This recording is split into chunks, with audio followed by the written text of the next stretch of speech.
ನಾವು ದೇವಸ್ಥಾನಕ್ಕೆ ಅವಾಗವಾಗ ಹೋಗ್ತಾ ಇರ್ತೀವಿ.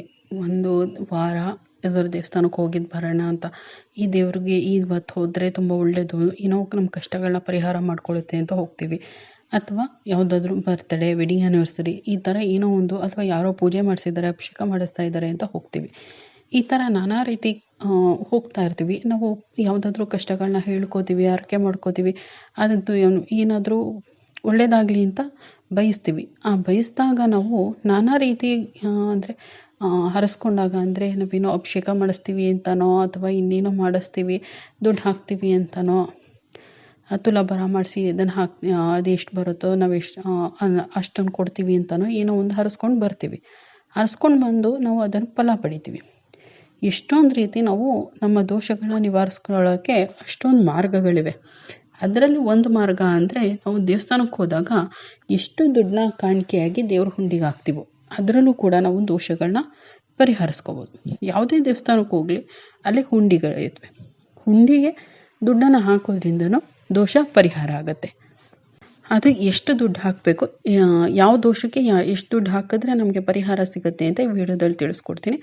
ಅದಕ್ಕೂ ಮುಂಚೆ ಯಾರು ನನ್ನ ಚಾನಲ್ ಸಬ್ಸ್ಕ್ರೈಬ್ ಮಾಡಿಲ್ಲ ಅವರು ಸಬ್ಸ್ಕ್ರೈಬ್ ಮಾಡ್ಕೊಳ್ಳಿ, ಹಾಗೆ ವಿಡಿಯೋಗೆ ಒಂದು ಲೈಕ್ ಮಾಡಿ. ಬನ್ನಿ, ಎಷ್ಟು ದುಡ್ಡು ಹಾಕಿದ್ರೆ ಯಾವ ದೋಷ ಪರಿಹಾರ ಆಗುತ್ತೆ ಅಂತ ನೋಡೋಣ. ನಾವು ದೇವಸ್ಥಾನಕ್ಕೆ ಹೋದಾಗ 7 ರೂಪಾಯಿನ ದೇವ್ರ ಹುಂಡಿಗೆ ಹಾಕಿದ್ರೆ, ನಮಗೆ ಅನಾರೋಗ್ಯದ ಸಮಸ್ಯೆಗಳಿದ್ದರೆ, ಯಾವುದಾದ್ರೂ ಆರೋಗ್ಯ ಹದಗೆಟ್ಟಿದೆ, ಅಥವಾ ಬೇರೆಯವ್ರಿಗೆ ಯಾರಿಗಾದ್ರೂ ನಮ್ಮ ಫ್ರೆಂಡ್ಸೋ, ರಿಲೇಟಿವ್ಸೋ, ನಮ್ಮ ಸಂಬಂಧಿಕರು, ಮನೆಯವ್ರಿಗೆ ಆರೋಗ್ಯ ಸರಿ ಇಲ್ಲ ಅಂದರೆ ಅವ್ರ ಹೆಸರು ಹೇಳ್ಬಿಟ್ಟು 7 ರೂಪಾಯಿ ಹಾಕೋದು. ಅಥವಾ ನಮಗೆ ಆರೋಗ್ಯ ಪ್ರಾಬ್ಲಮ್ ಇದ್ದರೆ 7 ರೂಪಾಯಿ ಹಾಕಿದ್ರೆ ಆರೋಗ್ಯ ಪ್ರಾಬ್ಲಮ್ ಸರಿ ಹೋಗುತ್ತೆ. ದೇವ್ರ ಹುಂಡಿಗೆ 9 ರೂಪಾಯಿ ಹಾಕೋದ್ರಿಂದ ಯಾರಾದರೂ ನಮಗೆ ಶತ್ರು ಕಾಟ ಕೊಡ್ತಾ ಇದ್ದರೆ, ಅಥವಾ ಶನಿ ದೋಷಗಳಿದ್ದರೆ ಅದು ನಿವಾರಣೆ ಆಗುತ್ತೆ. ಅದರಲ್ಲೂ ನವರಾತ್ರಿಗಳ ದಿನಗಳಲ್ಲಿ 9 ರೂಪಾಯಿ ಹಾಕಿದ್ರೆ ನಮಗೆ ಇನ್ನೂ ತುಂಬ ಬೇಗ ಪರಿಹಾರ ಸಿಗುತ್ತೆ, ಶತ್ರು ಕಾಟ ನಮಗೆ ಇಲ್ದಂಗೆ ಆಗುತ್ತೆ. ಇನ್ನು 11 ರೂಪಾಯಿ ಹಾಕಿದ್ರೆ, 11 ರೂಪಾಯಿ ಚಂದ್ರನಿಗೆ ಸಂಬಂಧಿಸಿದ್ದು. ಅದು ಹಾಕೋದ್ರಿಂದ ನಮಗೆ ಮಾನಸಿಕ ಸಮಸ್ಯೆಗಳು, ಅಂದರೆ ಮನಸ್ಸಿಗೆ ಯಾವುದಾದ್ರೂ ಸಮಸ್ಯೆಗಳು ಹತ್ಕೊಂಡಿದ್ರೆ ಅದು ಗುಣಮುಖ ಆಗುತ್ತೆ. ಮತ್ತು 12 ರೂಪಾಯಿನ ಯಾವುದಾದ್ರು ದುರ್ಗಾ ದೇವಾಲಯ, ಅಂದರೆ ಚಾಮುಂಡೇಶ್ವರಿ, ಕಾಳಿ ಈ ಥರ ದೇವಸ್ಥಾನಕ್ಕೆ ಹಾಕ್ಬಿಟ್ಟು ಬಂದರೆ ಅಮ್ಮನವರ ರಕ್ಷಣೆ ಸಿಗುತ್ತೆ. ಎಲ್ಲ ಕಾರ್ಯಗಳಲ್ಲೂ ಒಂದು ರಕ್ಷಣೆ ಸಿಕ್ಕಿ ಎಲ್ಲ ಕಾರ್ಯಗಳು ಜಯ ಆಗುತ್ತೆ ಅಂತ ಹೇಳ್ತಾರೆ. ಇನ್ನು ಗಣೇಶನ ದೇವಸ್ಥಾನಕ್ಕೆ ಹೋದಾಗ 21 ರೂಪಾಯಿ ಹಾಕಿದ್ರೆ ನಮಗೆ ದುರಾದೃಷ್ಟ ಅಂತ ಹೇಳ್ತೀವಿ. ಏನೇ ಕೆಲಸ ಮಾಡಿದ್ರು ನಮಗೆ ಅದೃಷ್ಟ ಅನ್ನೋದು ಇರಬೇಕು. ಅದೇನಾದರೂ ನಮಗೆ ಲಭಿಸ್ತಾ ಇಲ್ಲ ಅಂದರೆ, ಗಣೇಶನ ದೇವಸ್ಥಾನಕ್ಕೆ ಹೋದಾಗ 21 ರೂಪಾಯಿ ಹಾಕಿದ್ರೆ ನಾವು ಯಾವುದೇ ಕೆಲಸ ಮಾಡಿದ್ರೂ ಅದರಲ್ಲಿ ಜಯ ಸಿಗುತ್ತೆ.